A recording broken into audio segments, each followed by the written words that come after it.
No, with BCPA, with the British Collegiate Parachute Association, comes to talk about the BCPA. So, it was called 40 years of BCPA. It's actually slightly older than that. It's at least 42 years. We did some research basically, and our sort of BCPA statistic of when the BCPA was actually created, we looked back in the BPA mags, and they ended up, actually, it was started in 1977, so that's why we put the plus in there as well. Cool. So what we're going to do today, we're going to talk about who we are and what we do. We're going to go through a bit about our history, a bit about what we do nowadays, in case you didn't know who we are. We've actually gone around and interviewed some of our alumni. So a lot of people that have come through the BCPA have gone and done some really great things. Got a lot of people that come on to be instructors, national champions, international champions, all that sort of stuff. So we've gone around and asked them what they got up to. So we're going to play a bit of that. And at the end, if we have any time left, and we're getting a bit late already, we're going to play a little game of Guess Who. And we've got some very student-y prizes here, including beans. Alright. So, yeah, officially, it says 1977, although I think we've got some records. Is that 77's actual start? Yeah. 77, we were in Skydiving mag, but we're around a bit long before that. Basically, a lot of university skydivers around just go meet up and jump together, pretty much. Jump, drinking, get less dressed most of the time. It's a not-profit organisation. We've got over 20 university student clubs at the minute. I think we had up to 50 clubs. Yeah, when it started, there's a list of like 50 clubs that started with us. It's absolutely crazy. Yeah, so we've got some down at Plymouth and the South Coast, going up to the newest clubs in the Scottish Highlands. So people from all over the country, really. And basically meet up, go through some events and have some fun together. So we have leagues as well. Leagues for competitions, achievements and attendance. So individual clubs will get points for how many people they get to come to events, competing against each other. We have competitions within ourselves, BCPA comps and sort of stuff. We'll go through those a bit later as well. Yeah, it's cool. It's very cool. Right, so we're going to go through a bit about the history as well. So here's the oldest photo of the BCPA here from 1977, the very first meet, right up until 2019, which was us at our most recent event. So a lot of you are sat here in the audience as well. So right at the beginnings, there's sort of first activity of a lot of collegiate activity in the 1970s. So there was actually the first mention of the BCPA that I sort of found in the mag, in the old BPA mags, was in a BPA council meeting. So in 1975, they were starting to recognise that there were a lot of university-aged skydivers coming in, and they wanted to put something sort of to help them. So in 1976, they actually agreed to hold a competition for college and university students, which actually turned out to be one of the biggest events they'd had up to that point. So, yeah, in 1977, in March, the Intercollegiate Parachute Championships were first held at Sibson due to the rising number of university-aged skydivers, and this led to the founding of the BCPA. So the BCPA was founded as a result of this meet. So here is the picture of everyone founding the BCPA. This actually had 114 people, so over 100 people from 15 different universities and colleges, and as I said, it was the biggest event that the BPA had at the time. There were lots of different teams, and they did sort of very different events to what we'd be looking at doing today. So they had their static line students, and they'd mark them on how stable they were when they got out of the aircraft, and how good their sort of canopy control and landings were. They also had the classics, so they had individual style and accuracy, so fewer people were competing in these, because at the time there were lots of static line students, but they did have 14 participants, so they did have a good competition there as well. So, oh yes, actually that's a good one to mention. So they ended up having over 50 people desperate to sort of get on committee and say how it was run. So they had to sort of start making adjustments on how they were going to sort of control everyone and get the organisation in a way that everyone wanted it to be run. Yeah, so we managed to find some old articles from the Skydive mag back from the 70s. I don't think it's really changed much, to be honest, in the last 40 years. So the top one here, we've got someone who's had a fantastic landing. What did they manage to do? They took out a windsock, someone trying to help them land, They took out the telemeters and then covered the DJ controllers in mud. It's fantastic. And down there is classic bad weathered activities. If you can't jump, practice your PLF and get naked. Fantastic. We found a picture of that person that's mentioned actually, and I saw him today, and that was interesting. Yeah, so if you look up the 1978 sort of mags, you'll be able to find some funny stories from what they used to do back in the old days of the BCPA. Yep, so as we said, in 1977, it was recognised as an official organisation. So here we've got a congratulations from the editor of the mag at the time. They knew of 8 clubs that were involved, which were always printed in the magazine as well. And it actually grew bigger and bigger from here on. So they then had another event after the first March one as well. So the first clubs that were sort of mentioned were Brunel University, Edinburgh, Leeds, Newcastle, Cardiff, North Wales, Queen Mary College and Cambridge. And the ones in bold are actually still running today or have been revived since. So yeah, quite a few. And they actually had a display as well in 1977, so they did a lot when they were first organising the BCPA. So they actually did it at Birmingham University campus, which I'm not aware if we've actually done another display since as BCPA, so that's something to get involved. That is something we need to sort out in the future.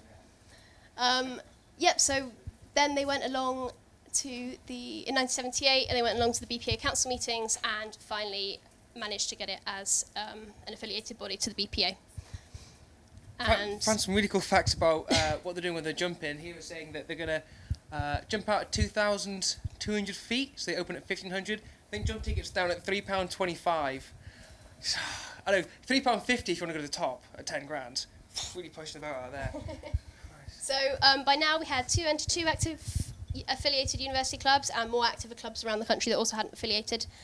And they'd actually opened sort of their own drop zone centre type thing at one of the drop zones, which introduced cheaper fees for universities. And I don't think this actually lasted very long, but it does sound like quite a good idea to sort that out, cheap jumps for students again. Okay, so in 1970, sort of late 1970s, they started introducing relative work, which we now know as FS. So they started competing in this, and we had a new secretary from the sort of founding secretary, David Turner.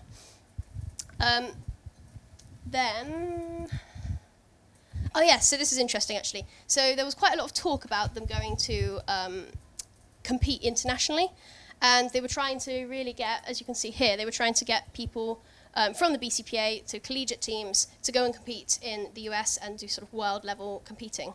But I don't believe this was actually ever achieved, so there was not enough interest, and sort of getting the funding was really difficult as well. So that's a bit of a shame. And again, I don't think it's actually happened since, but no, maybe looking to the future. We're not as good, we're not as confident anymore at least. Right, so in sort of early 1980s, there was just no mention of the BCPA in the mags, which was a bit weird. So it kind of fell under the radar a bit. But they revamped it, a new secretary came in, they revamped it, and they started to do more competitions and meets again. And I actually found this one quite funny. So they, one of their competitions was, for those on static line still, was static line elegance. So they were competing to see how elegant their static line exits could be. They also attempted an 8-way record, but they didn't actually get this time. And by the end of 1981, it exploded, so we had 54 affiliated clubs at that point, which, again, I don't think we've seen since then, which is pretty incredible. So yeah, here's a list of the clubs. So as you can see, some of them, quite a few of them are still around today.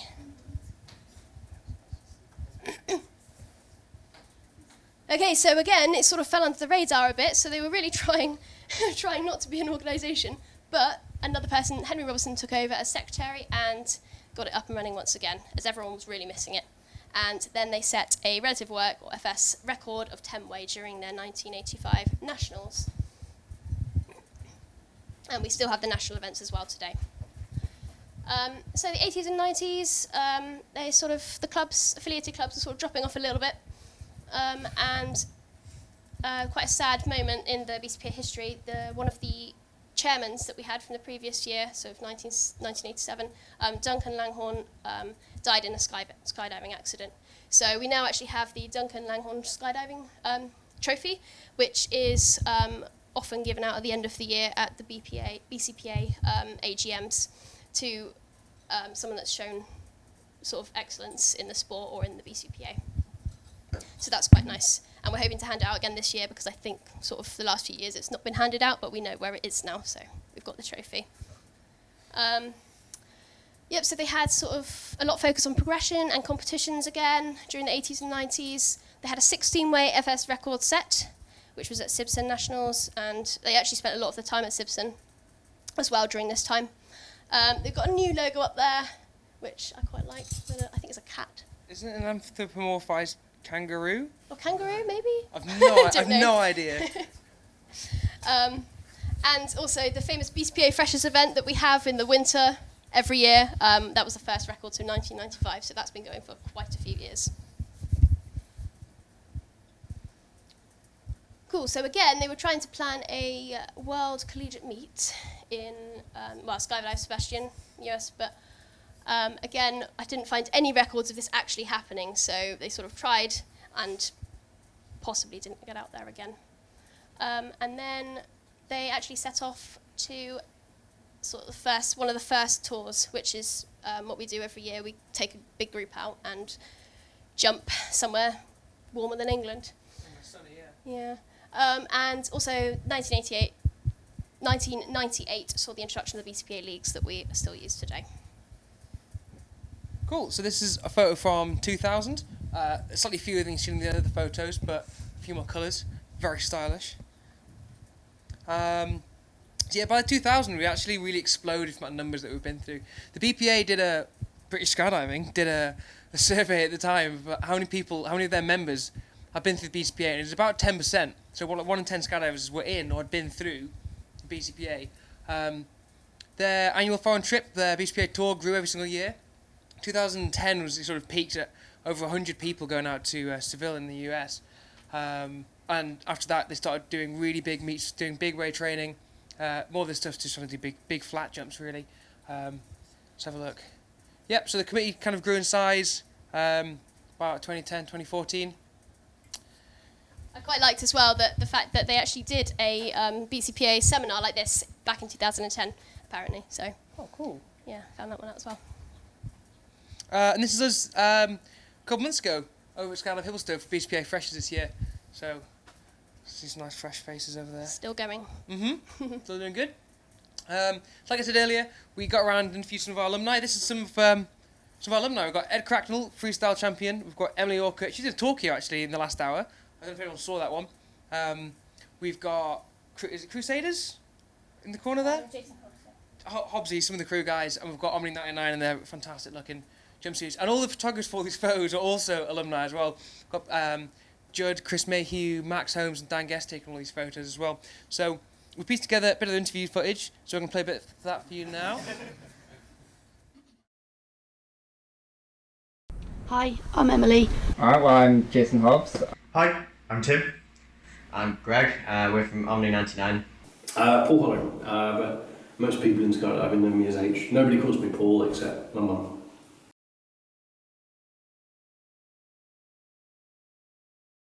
I started skydiving when I went to university in Leeds. 2007, so 12 years ago, through the Abertay Skydiving Club. But I kind of hijacked the Edinburgh Club because they were the other big Scottish club at the time. I actually started the York University Club back in Easter 1995. We both started with Warwick. I started in 2008. I started in 2007, also at Warwick. Because I wasn't part of a club, so there wasn't like that draw, that push to join up. So you still felt included? Yeah, of course, yeah. When I tried to start up my own club, I think I was scarred for life. Never again. We did get like 20 people to the wind tunnel, and then we got like 4 or 5 people to do their RAPS course.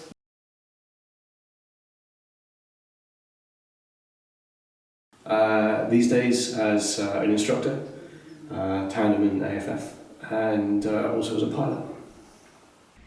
Pretty much all free flying, so our main discipline's VFS. We do a lot of dynamic in the tunnel as well. I do freestyle as well. lots of angle flying, lots of static, vertical stuff. My main discipline in skydiving is formation skydiving, but I also do quite a bit of free flying as well.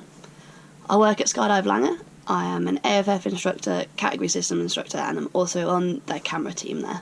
I mostly just do crew at the moment, canopy formation. That's where my focus is, doing big way events and competing in it in two-way.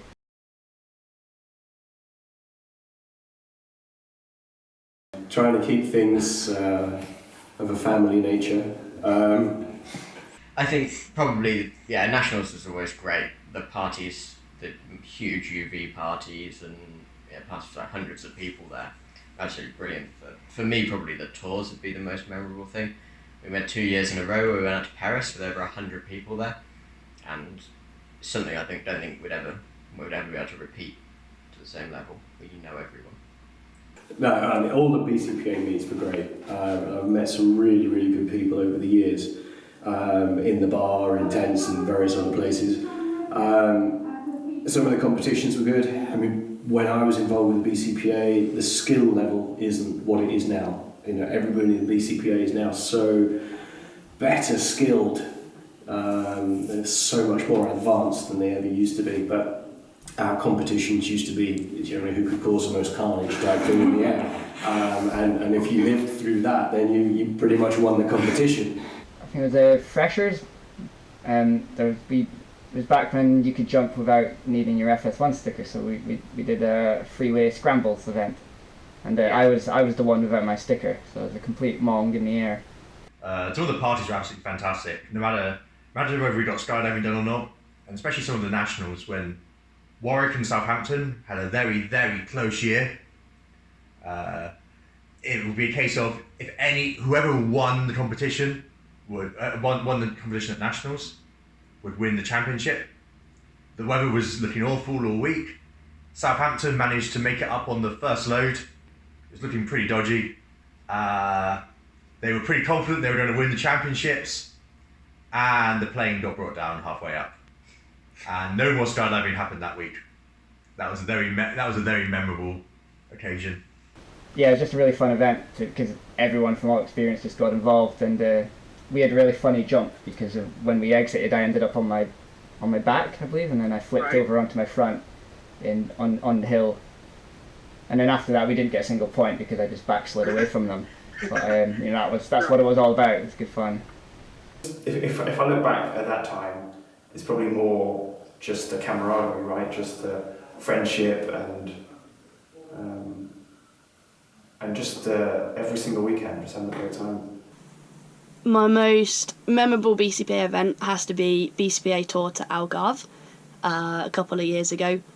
I had about just over 200 jumps at that point, and I was starting to work towards my FS coach rating. And going on BCPA tour meant that I could work with some more experienced jumpers and also some lower experienced jumpers to develop my skills as an FS coach, to learn how to brief and debrief, and even got to jump with a few people to help them work towards their FS1.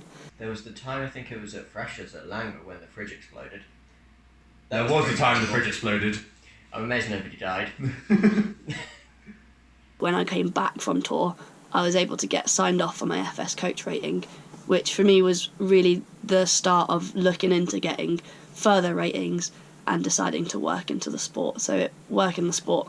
I organised the first BCPA trip out to California, and I took 60 collegiates out to California. It was like trying to herd cats to get everybody on the same plane to get out there without missing a flight and whatever else. And myself, Noel, and a guy called Sean Bell went out a week early to organise the hotels, the minibuses, and also to get some fun jumping in before everybody else turned up. And we were the oldest out of the lot, so we had to drive all the minibuses for everybody and chauffeur everybody around. But we were there to meet the other 60 collegiates as they got off the plane. And this is back in the day when I organised it, so I got a credit card just for the event, and everybody paid me whatever they paid me, £500-600 a piece. 60 times that went onto a credit card, so I had over 30 grand in my credit card. I then had to phone up the credit card agency and say, listen, I'm going to go and spend it all in 2 weeks out in California. There was the sumo party as well, where we all decided that putting 30 people in inflatable sumo costumes and trying to fit them into Langer Bar would be a good idea. Turns out it was hilarious, but it was not well received. The BCPA was a great way of being able to learn new skills whilst having fun, pretty much. So yeah, the BCPA is awesome. The BCPA at the time had a really massive sound system that Mark Fletcher would drive around the country. Mark Fletcher and Ed Morley would stay up all night DJing behind it, right into the early hours. There'll be no one left in the bar, and they'll be there DJing to a completely smoke-filled room, lasers firing off constantly. I do remember there was a Skyvan at Western and being a relatively new jumper. So that's like the best thing ever. So all of us piling at the back of a Skyvan, like a Saturday evening, landing, beers available. Haha, okay, so about our events. We got events going around all year. We start with freshers, obviously, start of the year with students. It's not just to piss up. We do try and skydive, but this is England. We've got our next event coming up. It's BCPA Indoors at the end of February, where we go to Bedford and we do super serious tunnel flying and score lots of points. What else do? We have some northern and southern, some local events just to get together and have a bit of skydiving together. The next most notable one after that is Tor. We have Easter.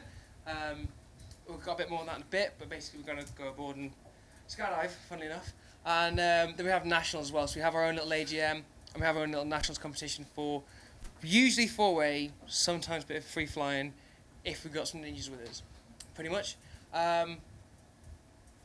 Yeah, a lot of speed stars as well. Absolute mess skydives. Cool. So yeah, English weather's terrible. So if we're at drop zone together and it's winter, we all often organise events to do. So at Freshers, was this Freshers this year? Nationals. This was Nationals 2019. We've got Martin Cole pulling out a reserve and talking to everyone about how the reserve deployed, what it looks like, this sort of stuff, learn a bit more about our kit. Freshers, our weather day activity was creeper comps, so 4-way on creepers. It's great. A lot safer, I think, than doing it in the sky. Debatable, yeah. And we've got, obviously we've got tours, so we actually just go somewhere where it's actually got skydiving weather. So that's once a year, it's about Easter time. A couple of years ago, we went to Poland, where the only aircraft they had was a massive tailgate chopper, and I really wish I got it. It looks so cool. Last year it was San Diego in America. That I can commit. That was brilliant. That was really, really good fun. This year we're going to Seven in Portugal, down the south coast of Portugal. So hopefully the weather's better. It should be better than England. Usually is, to be honest. And yeah, we've got an edit of tour just so you can get an idea of what we do when we're going out there. What can I get up with?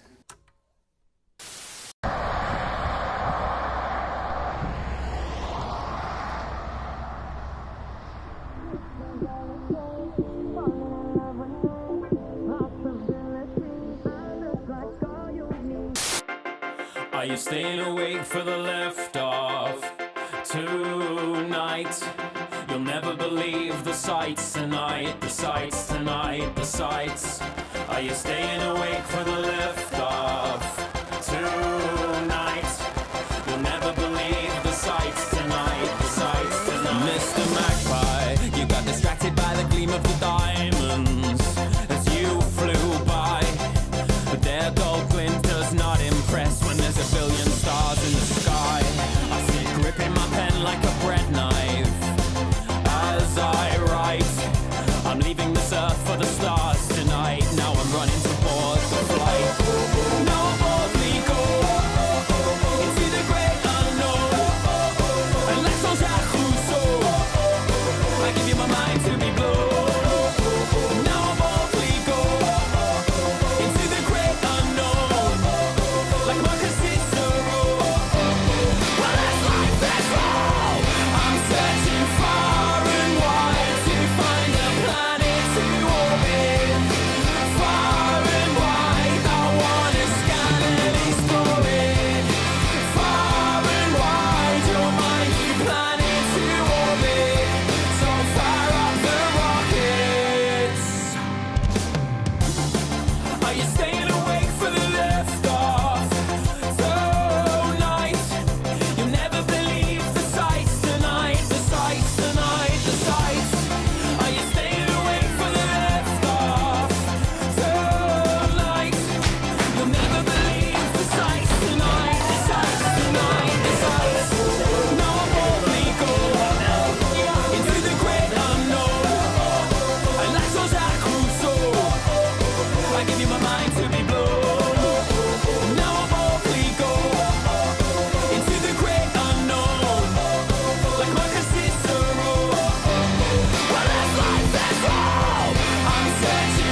It's over now, and I'm a little bit petrified of what's to come.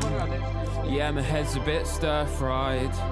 It's over now, and I'm a little unqualified. But fire up the rockets. I'm searching far and wide to find a planet to orbit. Far and wide, I wanna stand next to it. Far and wide, your mind, you planet to orbit. So fire up the rockets.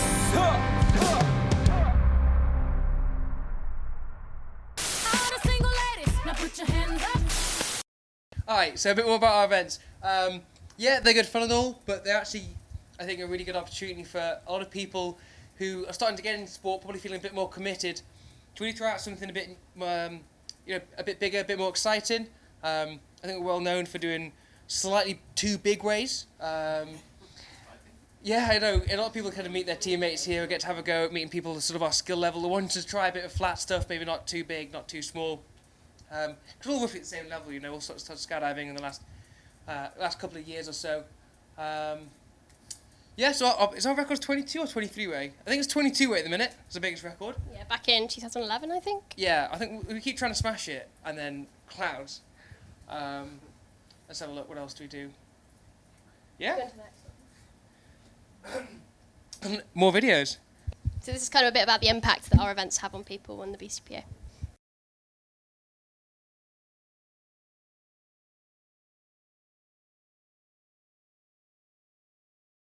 I think we've made a lot of connections through the BCPA. I mean, our team is sort of, we're all ex-university, 3 of us from Warwick, 1 from Southampton, 1 from Durham. So those are connections we might not have had if it weren't for the BCPA. It's kind of exactly what the BCPA has done for me. So I think one of Wes Guest is on our 4-way crew team, and I believe we probably met at one of the BCPA events 10 years ago. Yeah. So that's come from that. I probably wouldn't even be skydiving if it wasn't for the BCPA. I did my AFF on a BCPA tour, and I saw it being advertised at Freshers Fair, and I thought, a trip to Spain to learn how to skydive? That sounds awesome. So yeah, I mean, right from the word go, the BCPA has been very influential on my skydiving. Because when you start skydiving, it's quite easy to kind of get comfortable at your own home drop zone, and a lot of people will only jump at their home drop zone. But the BCPA events are a really good way to get out, to try to see a new place in a good environment. Yeah. It's kind of welcomed you to go. It's quite daunting going to a new drop zone for the first time when you don't know anyone. Yeah. The BCPA really I don't know if they do it now these days, but you used to have you had regionals where you have the south and the north events, and then the nationals. So through that I went to Dunks for the first time, Langer I believe, and Cark. I think as well, we wouldn't have spent nearly as much time in America if it weren't for the BCPA. The tours out there, spending a month there in just over a year was pretty good. Cool. So as we've seen, it kind of we promote a lot of the BCPA. We've got achievements, leagues, and progression. So we do this through monthly draws, which are sort of competitions that we do every month. Uni clubs can submit a video of their team or their chosen people from different unis, and they can submit a competition, and then it will get graded, and then the league's points will go up on our website. So that kind of encourages people to compete as well and get into the competition quite early on. Again, we've got competitions at events as well as our indoor competitions. We've got free coaching and load organising as much as we possibly can at our events, and again, we've got the foreign tour, which, if you're out in another country for 2 weeks, doing as many skydives as possible, that's a really good way of getting progression. Yeah, we've got a couple of photos from some medals being awarded at BCPA Indoors from our tunnel comp. The one next to it at the bottom right, that's from some load organising at Nationals 2019. Yeah, got I think it was a 9 or 10 way. We had a couple of groups like that. I know for a lot of those people, they'd only done 4 or 5 ways so far, so they're really stepping up their game and learning some really invaluable, some good FS skills.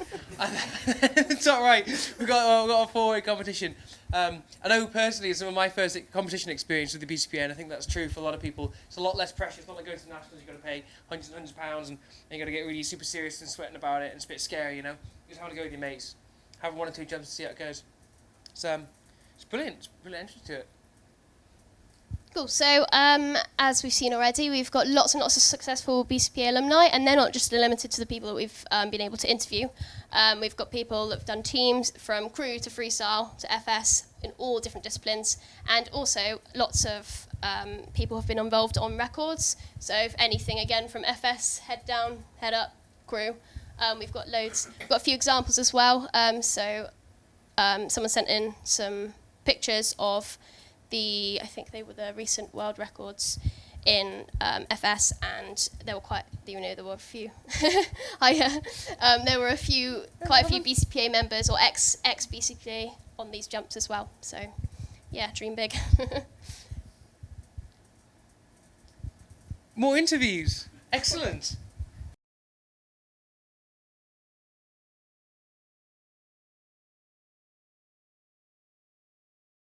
Yeah, we as a team have done quite a few over the years. A number of us have been in some of the UK head down records, been on some of the UK head up records. Recently, a few of us were on the new head down sequential record. And Martin, who's not here right now, also, and Dan, have been on the head down world record, the 168 way out in Chicago. And going back a bit, we were on the BCPA records, the flat record back in 2010. Yeah, 2010. 22-way flat, I think. So I first competed in VFS actually, probably about 5 years ago. And then stopped doing that, started filming VFS. And then from there, I started to film freestyle. Did 3 or 4 nationals. Then I met my current team member, Ed. We've been together in a team for about 3-4 years now. So last year we got 3rd. Nationals we got 3rd, which meant we were available to go to the World Cup this year. So just come back from Arizona, where we got 4th in the world. So 4th out of 9. Whoa. Yeah. That's cool. But skipped a bit. This year we became national champions, so we are the best in the UK as of this year. We're going to do that again next year and hopefully retain the trophy. So next year, the plan is to go to Russia, compete and get a medal this time. Bring back an actual medal.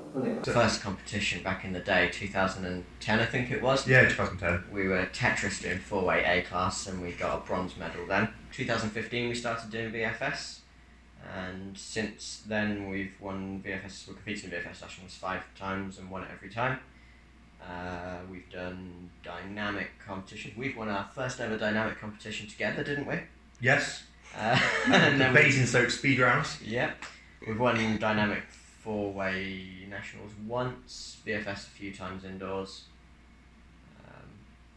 And then world level we've done Chicago World Championships, Australia World Championships. Our best position there is 5th. And we've done a couple of the indoor competitions as well, so we got 6th in the... Yeah, we become 6th in Prague at the first ever indoor skydiving championships. And then 4th or 5th this year I think at Lille.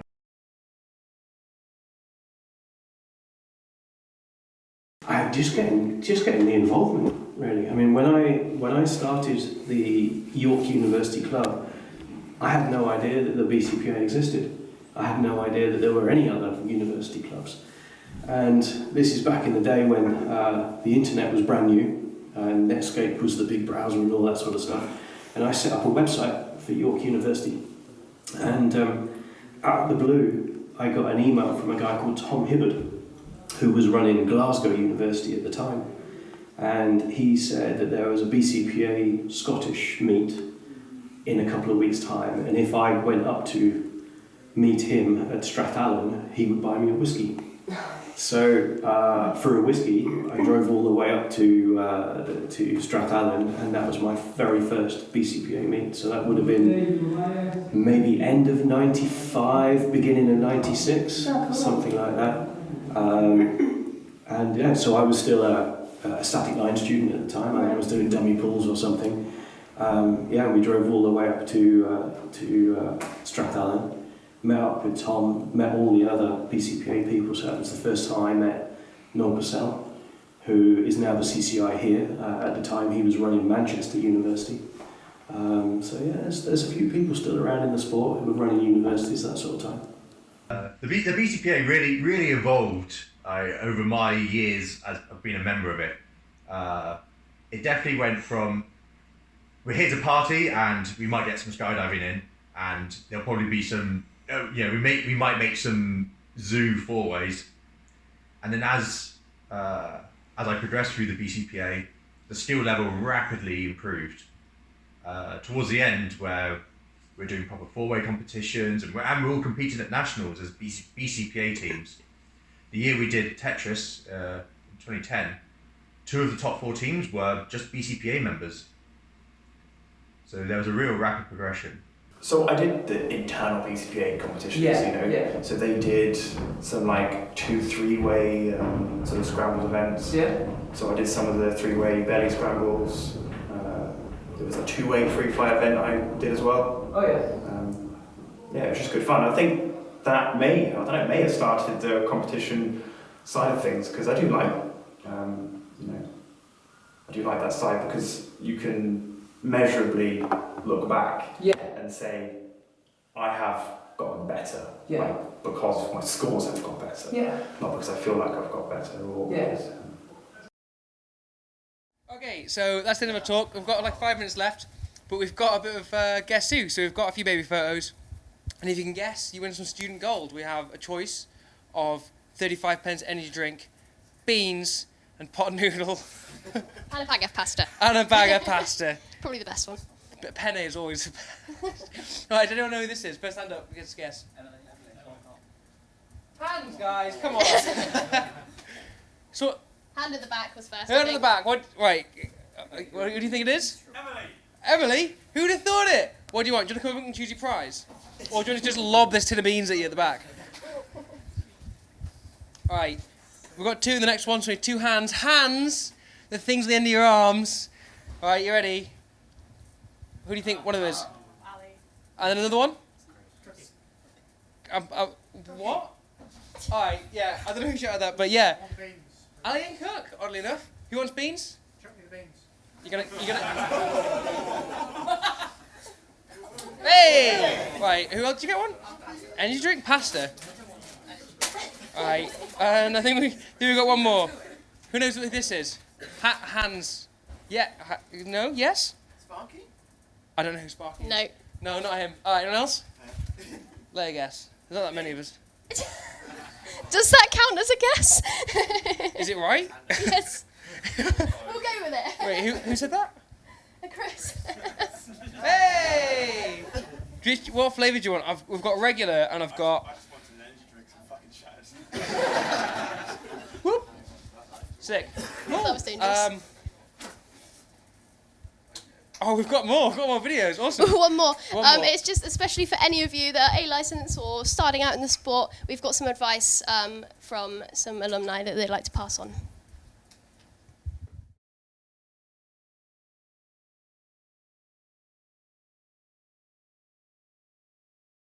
Avoid the hot tub.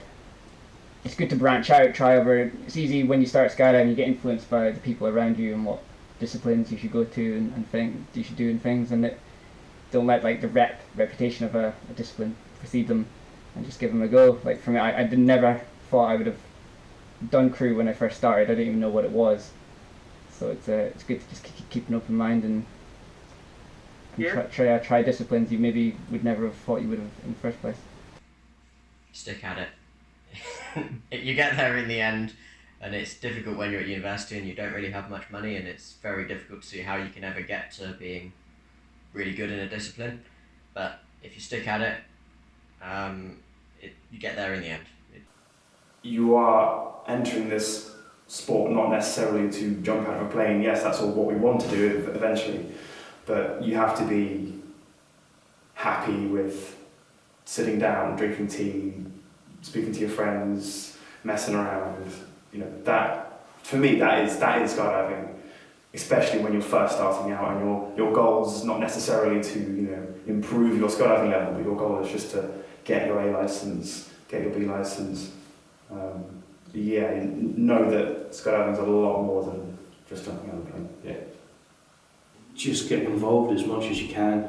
I'm kind of assuming that most clubs are still funded. They get some element of funding from an athletic Most of them union get or something. some funding, yeah. Okay, yeah. So the more you get involved, the more you can go to your athletic union and say, look, this is what we have achieved. This is what our club has achieved. You then ramp that up the next level and you say, this is where our club ranks amongst other university clubs. And for a time, back in the day, York were at the top of the league. So I could then go to the AU and say, look, we're at the top of the BCPA league. This is what we've achieved throughout the year. And that then translates into more funding. I would say don't rush. There's always a lot of temptation to go, right, I've got my A license now and I want to go and start doing head down. Like, take your time, you'll have loads of time to do all the things you want to do. Do a bit of flat flying, get good at that, start trying a bit of free flying. Don't rush. You have loads of time in this sport. Try everything, you might enjoy it. If not, you might try something else, but yeah, build on experiences you know. Don't try and skip over it and take a shortcut. One, your participation aids your own progression, but also your progression aids the club gets more funding, and it's cycling. So the more you're involved, the better it is for everybody. My advice to new skydivers is pretty simple, really. Get to a drop zone and go jumping. I mean, I've seen someone drink an entire beer off a sandal. I wouldn't recommend that. Yeah. Don't do that.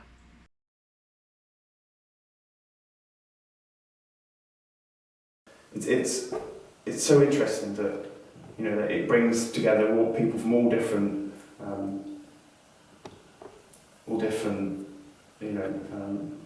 backgrounds, right? And in fact, it brings people together from all over the country.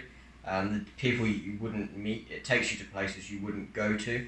There's lots of DZs I would never have driven to, never have gone to. If like it car. weren't for the BCPA. Yeah, there would be no reason, when we've got other DZs that are as close, there'd be no reason to drive that far to go to a different DZ, but it gets you out there, it gets you meeting people from all over the country. And then you find out it's a really fun place to go to. Yeah. Getting together with all the other like-minded kind of students across the whole country for things like the nationals. It's amazing when you go to the AGM how many people you realise you know from all over the country. You can have the shy people and suddenly they'll be brought out of their shell because I think it's a very inclusive group, and it always has been.